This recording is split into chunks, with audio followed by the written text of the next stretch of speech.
Another thing that always was interesting me was Blackjack because I liked Money Gone so much, and then Yeah, 187 he Blackjack wrote. is dope, bro. So what happened with not having him really on 187 he wrote, but then on America's Nightmare he did a lot. So what happened? I don't know. I think I really don't know. I really wanted to work with him and do more songs and keep working further with him, but I really don't know what happened. I always wanted to keep working with him. I think something happened on his end or with his music or something at the time, and then he eventually got back. But yeah, something was going on with him and his music at the time, Yeah, for sure. like his equipment or something. Or something was going on. Yeah. Now another thing too that I noticed early especially was that EA Ski and CMT did a lot of work and Ant Banks did a lot of work with you, of course. So what did, the two of them, if you put EMC or EA Ski and CMT together and Ant Banks, what was similar or different about what you think they brought out of you artistically and creatively? Um, and Banks, he was more funky. He would come with a lot of funk. Like he would play the like, down, down, down, down. He both of them played keys. They both played keys and they both played instruments but Banks was like a lot more funky and his music was be more upbeat and kind of a little faster, a little gangster. And CMT and EA Ski was real like, they shit was real clear and it was gangster and it was just like, it was funky too, but it was slow funky. You know what I'm saying? But it was slow gangster funky, like the gangster you never really heard before type gangster shit. You know what I'm saying? Like East Bay Gangster was just slow and funky as hell. You know what I'm saying? Just he's making up his own bass lines and all of that stuff. You know what I'm saying? Yeah. Even Trigga Got No Heart was go don don don don don don don don. They playing that. He on the key. That's dope. You know what I'm saying? And they both do that. Uh, but you can tell that they both use different drums and different bass and stuff. Yeah, But definitely they has a was both different dope. feel. Yeah, they both had their own style. They was both dope. They used different basses and different drums and kicks and hi hats and stuff. So you could definitely tell a difference. But Banks, his funky was faster, and I think EA Skis and CMT's funky was just slow and just gangster and funky. You know what I'm saying? So, shout out to both of them cats, man. If it wasn't for them, you know what I'm saying, man, I wouldn't have been able to get it in like that. You know what I'm saying? So shout Yeah, out to Banks and EA Ski and CMT. Them were some dope dudes, man. yeah, Whew. still are. And with the, I Oof. want to talk about both of them, but starting with Ant Banks on 1900 Spice. Do you remember the funky and the strangeness of that with your voice alteration? Because remember, it was some sort of filter or something. Was Yeah. what was that about? I don't know. I think he was just make trying to make it sound crazy, sound different. Banks was like, let's do something different. And I said, before I did my albums and stuff, I used to make answer machine for people. Like they would call, like if I made you an answer machine, they would call your phone, and I would come out spitting. You know what I'm saying? And telling them that you wasn't available and shit. In a real cool ass gangster way. You know what I'm saying? So and I like made money doing that shit. Actually, you know what I'm Oh, saying? really? Okay. Yeah, so I was like, damn, I gotta do it. I gotta do it on the album. You know what I'm saying? Because there's so many people with my phone messages walking around. And so I gotta do it on the album so they know it's me. Hmm. So yeah, that's where that came from. Okay. And with CMT and EA Ski, you mentioned Trigger Got No Heart. That, of course, with Menace to Society.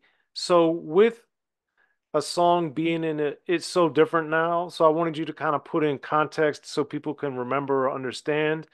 When your song is on a soundtrack and in a movie, and you're already a gold artist on your own already, what difference did you see though with a push of a movie and the push of a soundtrack? How did that affect you in your career?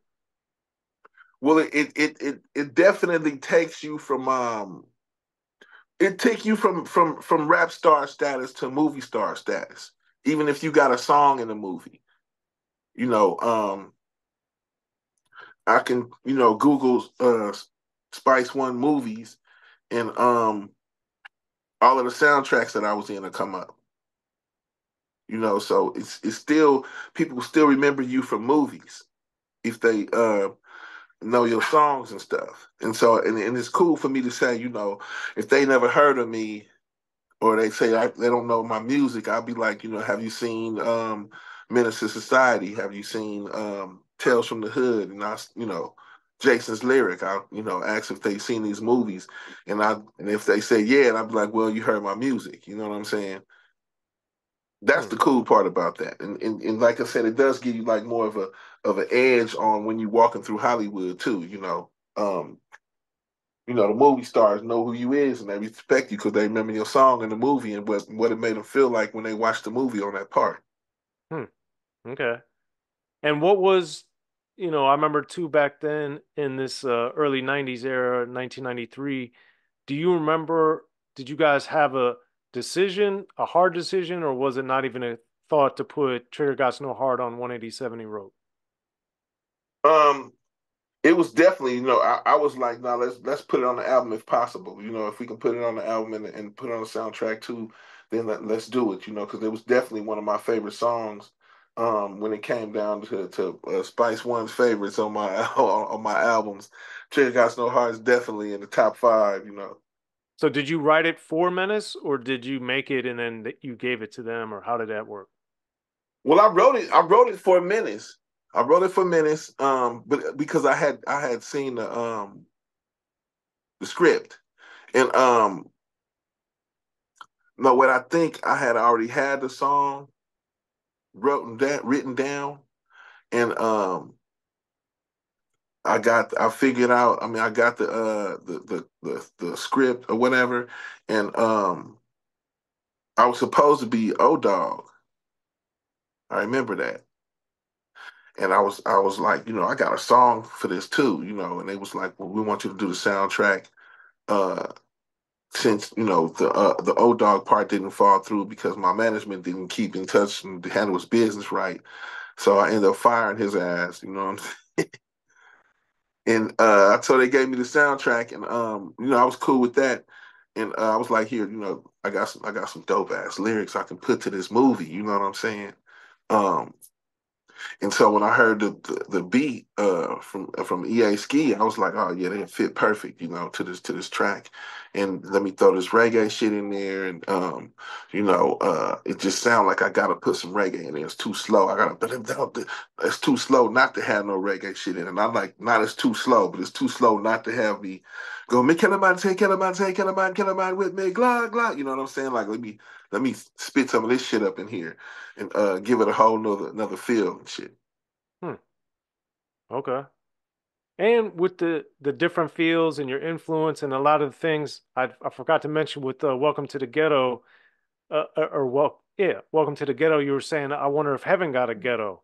Um, and of course, a lot of people mentioned that, said that, or what have you. Do you remember how and why you thought of that line? Because I always thought like well where if you if you from the hood or if you grew up in a turf and you come from this like what like heaven is heaven, you know what I'm saying? It's not supposed to have a ghetto up there. It's supposed to just be heaven. You know what I'm saying? So why we have ghettos down here? Like everything's just supposed to be the same. Like everybody's supposed to be living the same way. Everybody. We all supposed to be living the same way. We all supposed to get this amount of this and this. We all, we shouldn't have to. Somebody got more than the next person, and if they do, they shouldn't, be wanting, have to want and need. Wanting is one thing, but needing, we shouldn't have to need stuff. You know what I'm saying? They don't. People in heaven don't need anything.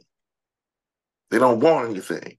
You know what I'm saying? And that's why I was wondering, like, I wonder if it's a ghetto in heaven because they damn sure got them down here. You know what I'm saying? Shit.